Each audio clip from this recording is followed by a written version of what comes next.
Eh bien, très certainement, nous devrions continuer à peu près entre ces bornes. Dit autrement, je ne vais pas vous donner un chiffre exact, mais d'être autour de 1,50, 1,51, peut-être un poil en dessous de 1,50, peut-être 1,52, voilà. Dit autrement, pas beaucoup d'opportunités pour une position en tant que trader, pas beaucoup d'opportunités pour une position à 2 mois. Et sur l'analyse, eh bien, on voit qu'on va être plutôt dans un marais barométrique, on va rester plutôt en range, quitte à ce que, parce que ça ce sont j'ai déjà dit, des attracteurs étranges, quitte à ce qu'il y en ait un nouveau qui s'affiche, et dit autrement, que notre canal baissier, eh bien, s'agrandisse, s'élargisse, d'accord? Éventuellement, on pourrait remonter vers 1,53, mais là, on serait certainement en borne haute, et renvoyer immédiatement vers 1,48, voire avec un niveau intermédiaire vers 1,50.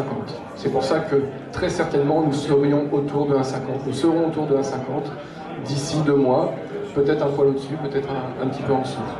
D'accord? Alors, avant de passer la parole, 2 mots, parce qu'on est au salon de l'analyse technique, mais effectivement on a parlé un petit peu du fondamental. J'ai voulu ne pas en parler, mais c'est vrai que sur cette paire, on peut dire 2 mots. Pourquoi nous sommes dans un range? Est-ce que quelqu'un a une idée? C'est très simple. Quantitative easing contre quantitative easing.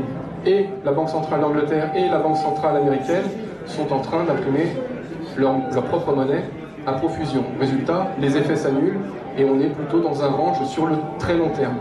Tandis que sur l'euro, le quantitative easing est un peu détourné. Il n'est même clairement pas exprimé de cette façon. Voilà.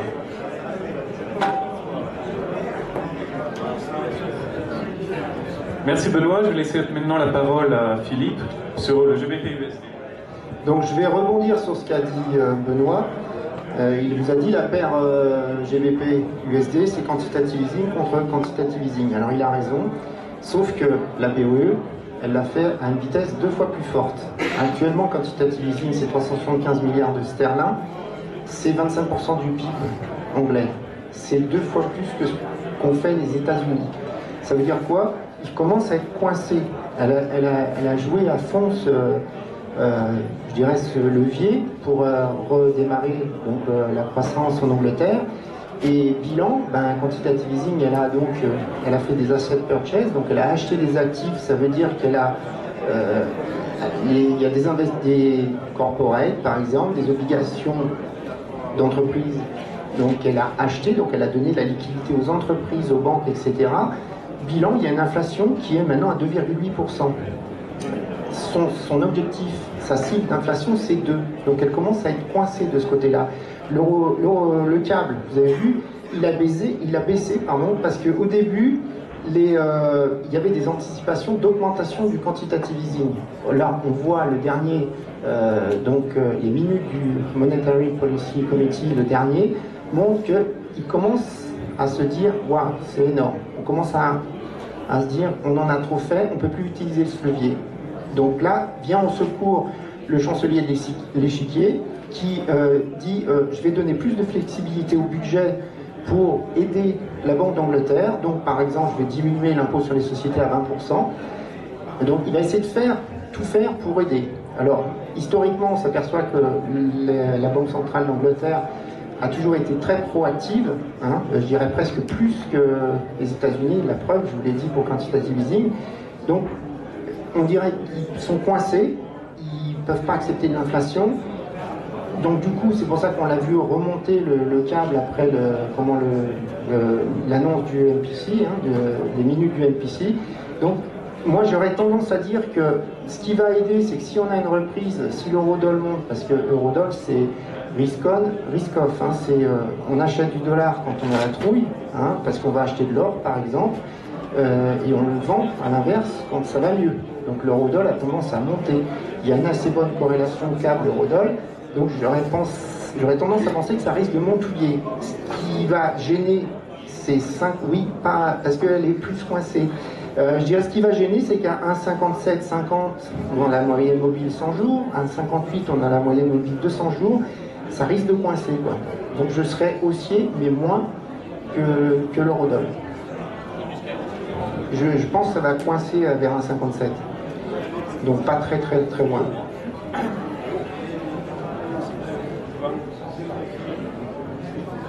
Donc, avis assez partagé. On a tout d'abord pour Benoît, juste pour résumer rapidement, un canal baissier, avec dans une situation de range, pour le Friday Forex, objectif 1,50, 1,51. Philippe nous a donné un objectif pour le Friday Forex de 1,57, donc haussier. Maintenant, je laisse la parole à André Malpel. A priori, effectivement, sur le long terme, je vais essayer de faire plus vite que tout à l'heure. Sur le long terme, on a une phase de consolidation importante qui tourne toujours autour de 1,60, 1,58, 1,60. Donc ça fait un moment que la vraie valeur, là, depuis 2009, contre comment ça s'appelle, dollar, ça vaut la livre, ça vaut 1,59 autour. On voit que ça zone, ça tourne autour de ce niveau-là et ça bouge pas tellement pour l'instant. Ça reste. Alors on pourrait considérer qu'un trading range, on peut considérer une sorte de triangle, on peut considérer une sorte de retournement. On voit que là ça a cassé et ce mouvement-là est en train de se retourner pour descendre et corriger un petit peu. Donc il y a des fortes chances qu'on revienne glisser à terme un peu vers les niveaux des 1,42, 1,43 qui nous ramènerait quelque chose un peu bon. Mais ça c'est assez long terme. Pour l'instant c'est un peu s'avancer là-dessus parce que c'est juste sur la rupture qu'on peut déduire cet élément-là. A priori pour l'instant on a engagé un mouvement qui là tout de suite, immédiatement sur les 2 dernières semaines est en train de rebondir un peu. Donc on pourrait revenir un peu enfoncer cette zone de support ici que vous avez qui est aux alentours des 1,52,50. Donc ce mouvement a été commencé à engager alors qu'on stagnait un petit peu au-dessus, on virevoltait au-dessus, donc on commence à remonter. Remonter jusqu'à 1,57, ça me paraît, c'est-à-dire jusqu'ici, ça me paraît très cher. Je pense qu'on peut remonter un petit peu, donc quelque chose qui soit un peu aux alentours de 1,53,50, 1,54, c'est possible. Et ensuite reprendre le mouvement, et je viserais plutôt pour le Friday Forex un début de remouvement. Alors, est-ce que d'ici là, on sera, par exemple, si timing c'est un peu compliqué, revenu à 1,50, c'est un peu ce que disait Benoît tout à l'heure, bon, ça peut aller, mais on pourrait effectivement baisser un peu plus et se retrouver aux alentours des 1,47, 1,46 pour le Friday Forex dans 2 mois après ce niveau. Mais c'est un peu rapide pour qu'on soit si bas si tôt. À mon avis, plutôt on aura fait notre 1,53 et on sera en train de redescendre, peut-être, alors à ce moment-là, repasser pile à 1,50, mais on verra bien le mouvement de retournement et la poursuite de cette reprise de la baisse. Donc plutôt vendre dans l'immédiat, jouer le rebond me paraît un peu risqué parce que il y a une perspective qui n'est pas très importante de gain. Enfin, ça dépend comment on le joue effectivement. C'est avec quel effet de levier également. Mais par contre derrière, dès qu'on aura un 53, essayer de chercher un point pour shorter et enfin pour jouer la baisse de la livre sterling et de jouer le retour un peu en dessous des 1,50 et aller chercher les 1,47,5 et 1,46. C'est plutôt dans ce sens-là que je jouerais le mouvement. Oui, bah là aussi, hein, c'est pas marrant, mais je suis André sur ce coup-là. Nous, on a tenté des achats, là aussi très spéculatifs, des 1,48,90, 1,49. On est même re-rentré à 1,51,80, là, pas plus tard qu'hier, pour viser effectivement un retour sur 1,53, 1,54, 50 plutôt. La zone des 1,54-50 me plaît bien pour une nouvelle vague de baisse. Donc voilà, j'attends beaucoup aussi des allonges de notation qui devraient faire un petit peu de mal encore à la livre sterling. Pour le coup du quantitative easing, certes, l'Angleterre a fait un gros quantitative easing, mais ils ont fait des grosses coupes dans leurs dépenses publiques, ce qu'ont pas été capables de faire beaucoup de pays. Aujourd'hui, ils ont condamné leur croissance. Donc la logique voudrait que la dégradation de leurs notes se poursuive. Donc oui, petit rebond technique ici vers 1,54 pour aller chercher 1,47, 1,46 en suivant.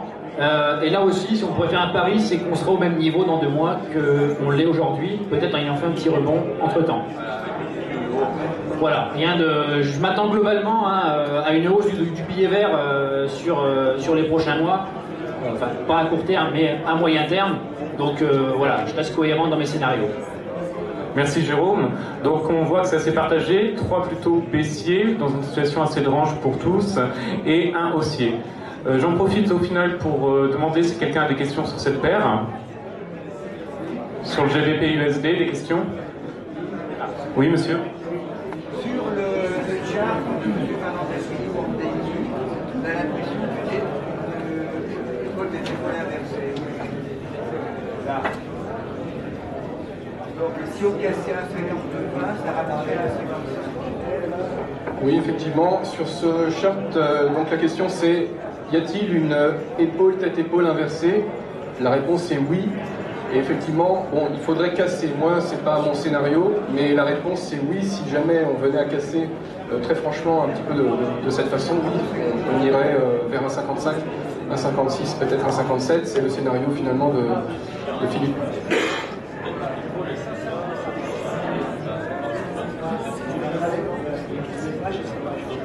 D'autres questions?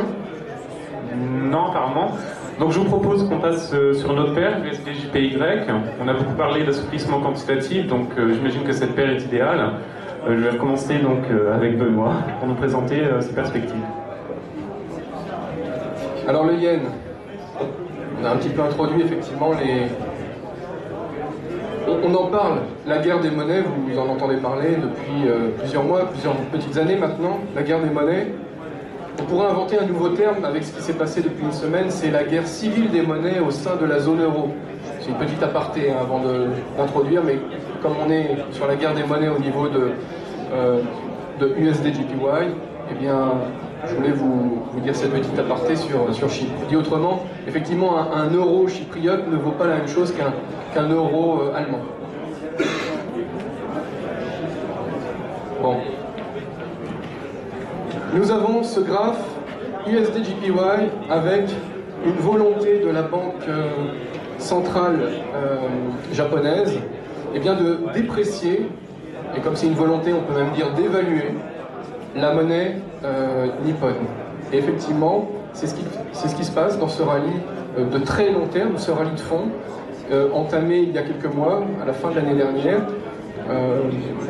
vers septembre, octobre, et qui est encore aujourd'hui actif. Avec, vous voyez, alors ça ne se voit pas, mais dans le graphe suivant, ça se verra, puisqu'on va détailler un petit peu ça. On passe en hebdo, et nous avons voilà, une résistance vers 100. 100 est un chiffre rond, on est au salon de l'analyse technique.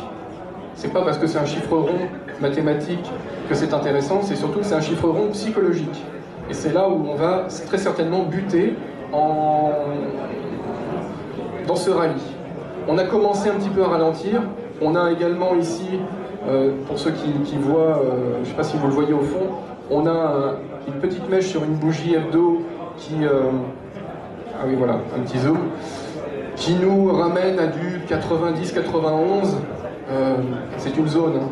Donc, dit autrement, on est en train de voir que la fin de ce rallye est en train d'arriver dans une zone de range entre 90 et 100. D'accord? Alors ça, on pourra en reparler dans 2 mois parce que c'est ce que l'on devrait voir avec une forte consolidation au niveau de ce graphe qui va donc vivre d'ici le Friday Forex et même tout au long de l'année. Parce qu'au-delà de 100, j'ai quelques réserves, mais ça dépasse notre horizon de temps. Donc, mon objectif, ici, pour cette paire, c'est à peu près 100, évidemment un petit peu en dessous, dit autrement, s'il faut noter, ça serait plutôt du 98, 99, en tout cas proche de 100, mais pas tout à fait exactement sur 100. Voilà. Alors vous allez me dire, oui, les indicateurs techniques sont pas du tout d'accord avec ça, certes, mais là, on n'est plus du tout sur une paire technique, on est sur autre chose, on est sur une volonté de la banque centrale eh bien de dévaluer, et c'est ce qui se passe. Donc voilà, c'est mon scénario sur le yen.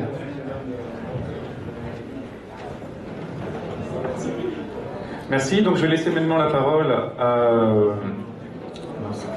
Philippe, pardon. À Philippe, on a déjà eu un haussier jusqu'à 98-99, maintenant ton scénario.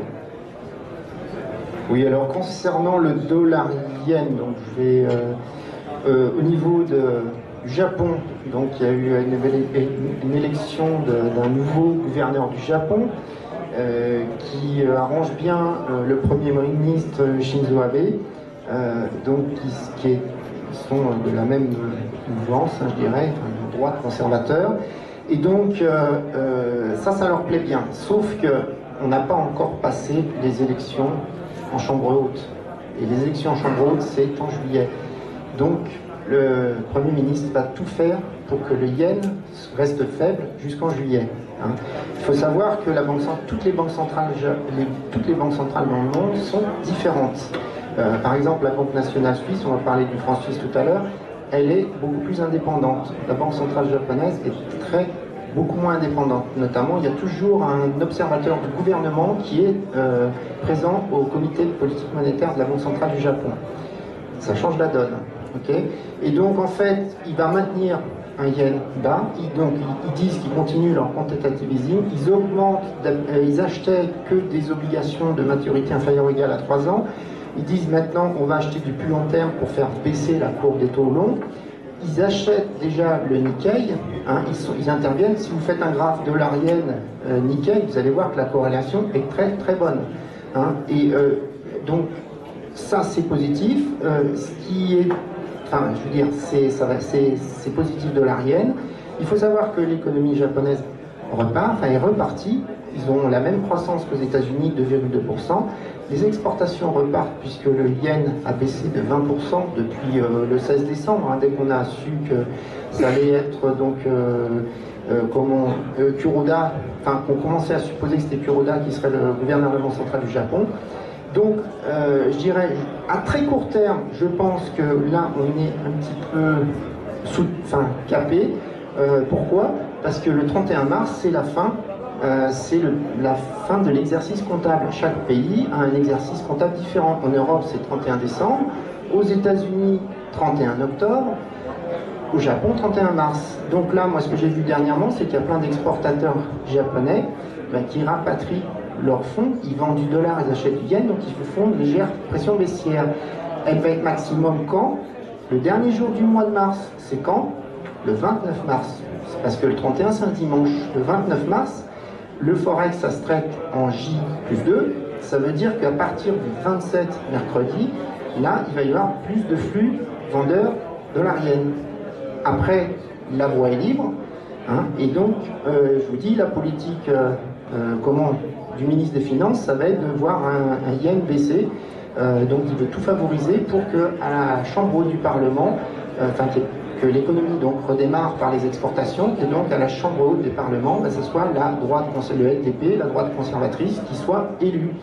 Inconvénient, c'est qu'un yen bas, ça veut dire des importations plus chères, importations de pétrole. Il ne faut pas oublier qu'en mars 2011, ils ont eu Fukushima.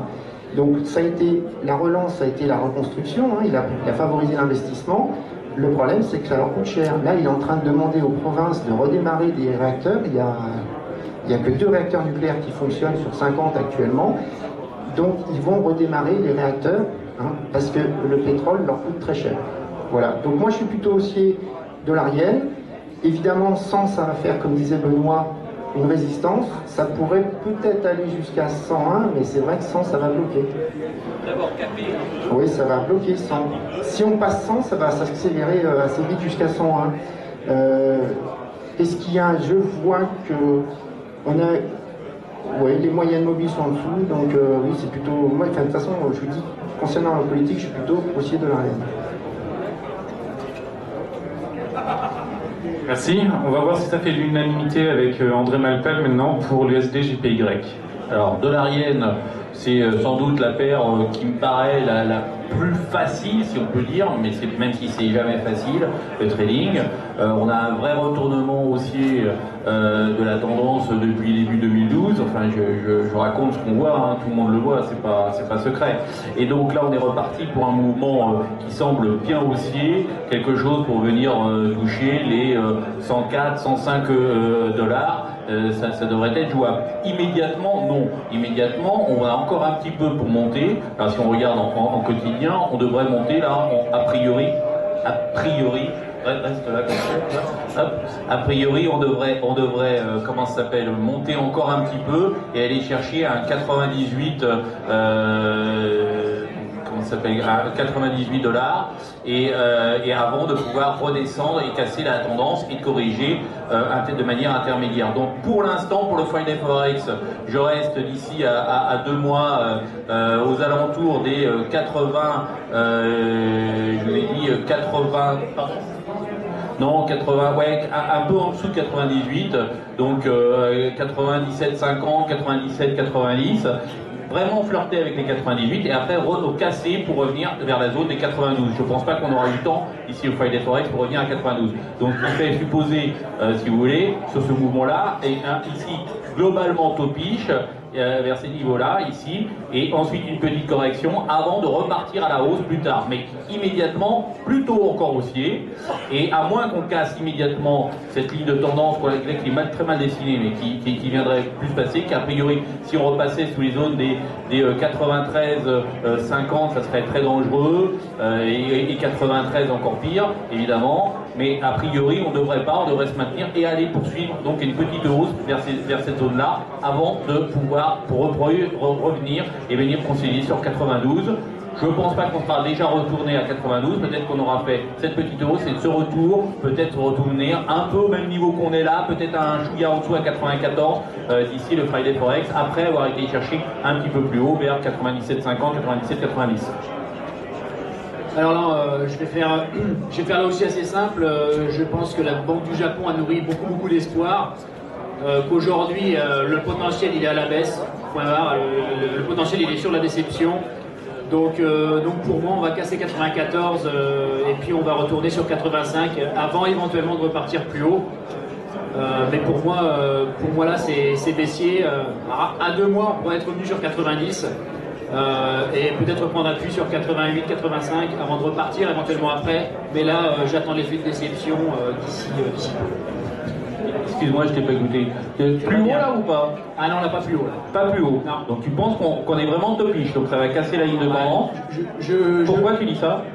Je dis ça parce que c'est notre conviction, celle qu'on a jouée, et que si ça avait dû aller à 100 avec toute la volonté qu'ils ont mis là-dedans, ça y aurait été dès maintenant, d'un point de vue politique. Donc je pense que le potentiel est plus sur la déception, et que le potentiel est clairement plus à la baisse au jour d'aujourd'hui. Non, c'est vrai qu'on voit que ça a du mal à monter. On voit qu'on est en fin de parcours, mais on n'a pas quand même une rupture encore. Bien sûr, si on passait sur 94, oui, je serais d'accord. Là, pour l'instant, ça se maintient encore. Moi, c'est plutôt poursuite dans la tendance pour l'instant. Moi, c'est la stratégie, c'est-à-dire que je ne joue plus la hausse aujourd'hui. Je joue la cassure des 94-40. Mais puisqu'on doit se mouiller, je préfère dire, voilà, je vends. Si vous devez le faire, vous, sur vos comptes, attendez la cassure avant de vendre, comme moi. Mais si on doit s'engager, et puis pour faire un petit peu de suspense, je m'attends à un retour sur 90 d'ici 2 mois. Merci Jérôme. Donc 3 contre 1. On va voir le 24 mai ce qu'il en sera. Est-ce qu'il y a des questions pour l'USD GPY dans la salle? Non. Donc on va passer rapidement à la dernière paire, l'euro CHF. Je vais laisser la parole à Benoît pour commencer. Ça fait un peu le juste prix pour l'instant. Donc l'euro CHF, oui, parce que l'euro CHF c'est quand même la paire intéressante à trader. USD CHF n'est pas vraiment intéressant, vous l'aurez compris, puisque l'euro et le CHF sont assez corrélés. C'est ce que l'on voit ici. Pour ceux qui suivent un petit peu le Forex, vous voyez que depuis plus d'1 an, on a une volonté de maintenir un floor à 1,20. Donc ça, c'est encore une paire manipulée par une banque centrale qui rentre dans la guerre des devises. Alors cette devise a été très atone pendant des mois, et là, depuis quelques petits mois, il y a des mouvements. Et il y a des mouvements avec une volonté affichée d'un objectif de 1,30 à terme. Alors le à terme, évidemment, c'est quand? Alors on va zoomer pour regarder, parce que les indicateurs sont totalement désynchronisés, il n'y a pas trop d'intérêt à les regarder ici. On va aller sur le hebdo. Voilà, l'hebdo. Ok, donc sur l'hebdo, voilà ce qui se passe. Et ce qui se passe, c'est qu'un range est en train de se former. Et l'objectif ici est très clairement aux alentours de 1,25. Puisqu'il y a une volonté, je rappelle, de la BNS, de la Banque Nationale Suisse, de déprécier, donc comme c'est une volonté de dévaluer, une fois de plus, le franc suisse vis-à-vis de l'euro. Et comme l'euro, si vous avez un petit peu suivi au début, j'étais plutôt haussier, donc plutôt pour un renforcement de la monnaie unique, malgré ce qui se passe sur Chypre, qui n'est qu'une passade, eh bien, l'euro s'apprécie naturellement, le franc suisse se déprécie de par une certaine volonté. On a un objectif tout trouvé vers 1,25. Vers 1,25. On va maintenant zoomer et on va regarder ce vert à 25 jusqu'où on pourrait aller. En plus, on repart effectivement très clairement en stochastique. Donc, on a peut-être des attracteurs étranges que l'on pourrait placer de cette façon. Je dis peut-être parce que c'est qu'un début de canal, et en quelque part, pour l'instant, ce début de canal baissier eh bien, est arrêté vers cette ligne que l'on pourrait dupliquer ici ou là. On aurait des mèches rebelles un petit peu qui vont chercher les stops, qui vont chercher les traders, qui vont chercher que ceux qui spéculent contre la Banque nationale suisse, et il y en a beaucoup. Peut-être que Philippe pourra en dire deux mots. Donc nous avons un support oblique, support dynamique, qui est très visible.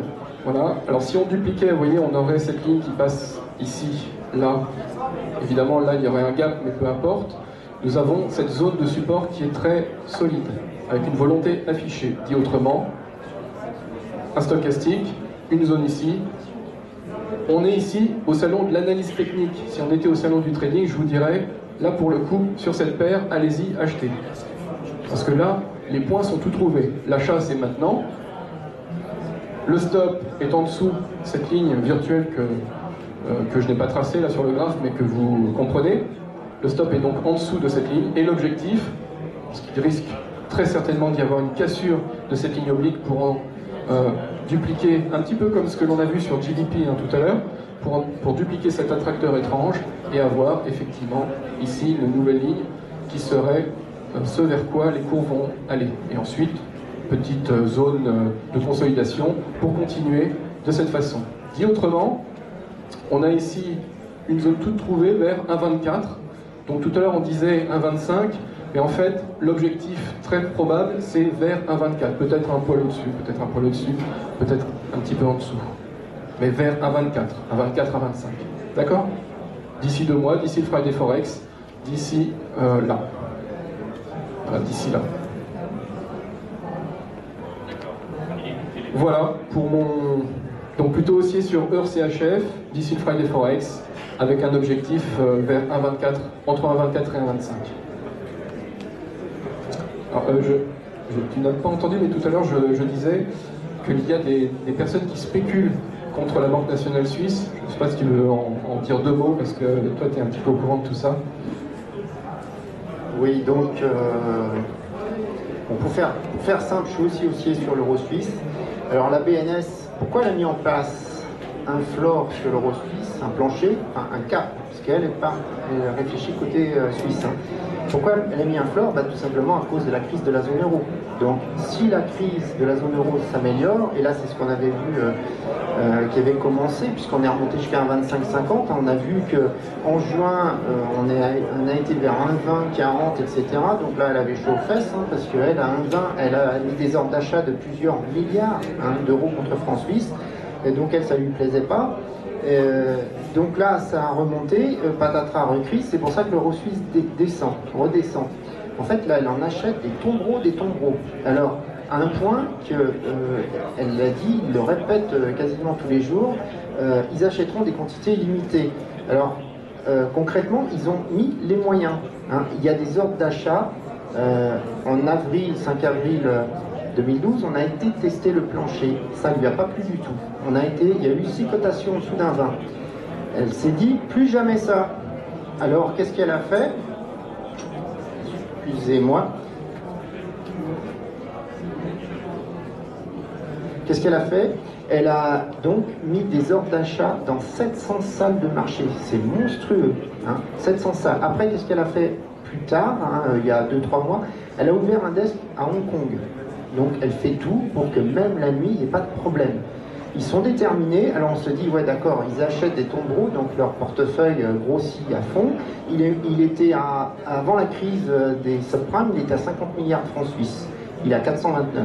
Donc maintenant, en pourcentage par rapport au PIB, c'est comme ça qu'on mesure la taille d'un bilan d'une banque centrale, c'est par rapport donc à la croissance économique d'un pays. Elle est la 5e plus grosse. C'est monstrueux. Alors devant, vous avez d'autres,